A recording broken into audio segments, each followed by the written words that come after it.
UDF സർക്കാർ അധികാരത്തിൽ വന്നാൽ റബ്ബറിന്റെ തറവില ആദ്യം 250 രൂപയായും തുടർന്ന് 300 രൂപയായും ഉയർത്തുമെന്ന് AICC general secretary KC Venugopal പറഞ്ഞു.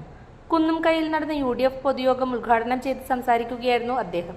ക്രിസ്ത്യൻ ന്യൂനപക്ഷങ്ങളെ വേട്ടയാടാനാണ് പുതിയ FCRA നിയമം BJP സർക്കാർ കൊണ്ടുവരുന്നതെന്നും അദ്ദേഹം പറഞ്ഞു. AGC ബഷീർ അധ്യക്ഷനായി. തൃക്കരിപ്പൂർ നിയോജകമണ്ഡലം UDF സ്ഥാനാർത്ഥി Sandeep Warrier, KPCC general secretary Hakeem Kunnil, Sevadal സംസ്ഥാന ചെയർമാൻ രമേശൻ കരുവാച്ചേരി, കേരള കോൺഗ്രസ് ജില്ലാ president Jetto Joseph, Karimbil Krishnan, KK Rajendran, Joy Joseph എന്നിവർ പ്രസംഗിച്ചു. സന്ദീപിന്റെ അച്ഛൻ പണിയെടുത്തതാണ്.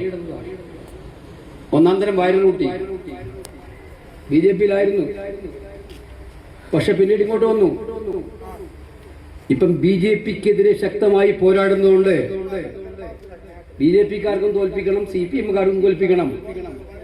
ഈ തോൽപ്പിക്കാൻ വേണ്ടിയിട്ടില്ല നിന്നു കൊടുക്കൂലെന്ന്, തൃക്കരിപ്പുകാർ നിന്നു കൊടുക്കൂലെന്ന് ആദ്യം സന്ദീപിന് വോട്ട് ചെയ്യാൻ വേണ്ടി പോകുന്നത് നിങ്ങളുടെ പ്രചരണം നിങ്ങൾ നടത്തുന്ന യഥാർത്ഥ കമ്മ്യൂണിസ്റ്റുകാരനായിരിക്കും. ഇപ്രാവശ്യം സന്ദീപ് വാര്യരെ വിജയിപ്പിക്കാൻ മുന്നോട്ട് വരാൻ ഈ കാപട്യം അവർക്ക് മനസ്സിലാവും. നിങ്ങളുടെ ഈ കാപട്യം, കപടത വ്യക്തമായിട്ട് മനസ്സിലാവും. എത്ര കാലം ആളെ പറ്റിക്കാൻ പറ്റും? ഇത് പറ്റിച്ച് ഉപ്പുവച്ച കലം പോലെ ഓരോ ദിവസം കഴിയുന്നതോറും ഈ പാർട്ടി മാറിക്കൊണ്ടിരിക്കുകയല്ലേ CPM. അതുകൊണ്ട് എനിക്ക് പറയാനുള്ളത്, പറ്റുമെങ്കിൽ എല്ലാ ബോർഡും പൊളിച്ചോട്ടെ. നിങ്ങളാരും പ്രകോപനത്തിനൊന്നും പോണ്ട. പറ്റുമെങ്കിൽ എല്ലാ ബോർഡും മാറ്റിക്കോട്ടെ. പക്ഷേ കൃത്യമായി വീടുകളിൽ കയറി വോട്ട് പിടിച്ച് സന്ദീപ് വാര്യർക്ക് വോട്ട് ചെയ്യേണ്ട കാര്യം, നമ്മുടെ ഗ്യാരണ്ടി കാർഡ് കൃത്യമായി വീടുകളിൽ എത്തിക്കേണ്ട ജോലി ചെയ്താൽ 10,000-ലധികം വോട്ടിന്റെ ഭൂരിപക്ഷത്തിൽ സന്ദീപ് തൃക്കരിപ്പൂരിൽ MLA ആയിരിക്കും എന്നുള്ള കാര്യം സംശയമില്ല. കാരണം ജനങ്ങൾ അത്രയും അടുത്ത സർക്കാരാണ്. ആരോഗ്യമേഖലയിൽ പ്രചരണമുണ്ട്, പബ്ലിസിറ്റി ഉണ്ട്. വലിയ ആശുപത്രികളൊക്കെ ഉണ്ടാക്കിയിട്ടുണ്ടെന്ന് ഇവർ പറയുന്നുണ്ട്. പക്ഷെ പബ്ലിസിറ്റിയിലൊന്നും കാര്യമില്ല. ആശുപത്രി സർജറി പോയാൽ സർജറിയുടെ കൂടെ കത്രികയും വയറ്റി കൊടുക്കുന്ന നാടായിട്ട് കേരളം മാറിയത് നമ്മൾ കണ്ടതാണ്. ഒരു സ്ഥലത്തല്ല, പല സ്ഥലത്തായിട്ട് കൈ പോകും, വയറ്റിൽ കത്രിക വരും, അല്ലെങ്കിൽ എന്തെങ്കിലും അവയവങ്ങൾ ഇല്ലാതാകും. ആളെ രക്ഷിക്കേണ്ട ആശുപത്രികൾ ആളെ കൊല്ലുന്ന ആശുപത്രികളാക്കി മാറ്റിയവരാണ് ഈ ഗവൺമെന്റിന്റെ കാലഘട്ടം. അതുകൊണ്ടാണ് ആ മന്ത്രി ഇന്ന് പെടാപ്പെട്ട് കൊണ്ടിരിക്കുകയാണ്. ആറന്മുളയിൽ കഴിഞ്ഞ ദിവസം ഉണ്ടായിരുന്നു. ഒരു സ്ഥലത്തും പോകാൻ പറ്റില്ല, അവിടെ തന്നെ കെട്ടിക്കിടക്കുകയാണ്.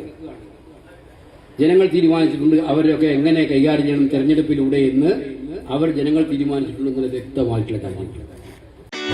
മലയോര മേഖലയിൽ ചെറുപുഴയുടെ മണ്ണിൽ പ്രിന്റിംഗ് മികവുമായി നിറസാന്നിധ്യമായി 8ാം വർഷത്തിലേക്ക് Sinai printers and stationery. Offset printing, digital printing, banner printing എന്നീ പ്രിന്റിംഗ് മേഖലയിൽ കാലത്തിനൊത്ത അപ്ഡേറ്റുമായി ഏറ്റവും നൂതന മെഷീനറീസുമായി തേരോട്ടം തുടരുന്നു.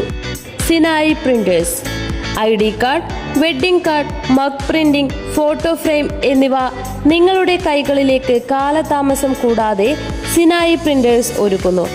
പ്രിന്റിംഗ് ടെക്നോളജിയിൽ ഡിപ്ലോമ കരസ്ഥമാക്കിയ ഒരു കൂട്ടം ചെറുപ്പക്കാർ എന്നും ഒരു മുതൽക്കൂട്ടായി സിനായി പ്രിന്റേഴ്സിനൊപ്പം ചേർന്ന് പ്രവർത്തിക്കുന്നു. നാളിതുവരെ തന്ന സ്നേഹത്തിനും സഹകരണത്തിനും ഹൃദയത്തിൻ്റെ ഭാഷയിൽ നന്ദി.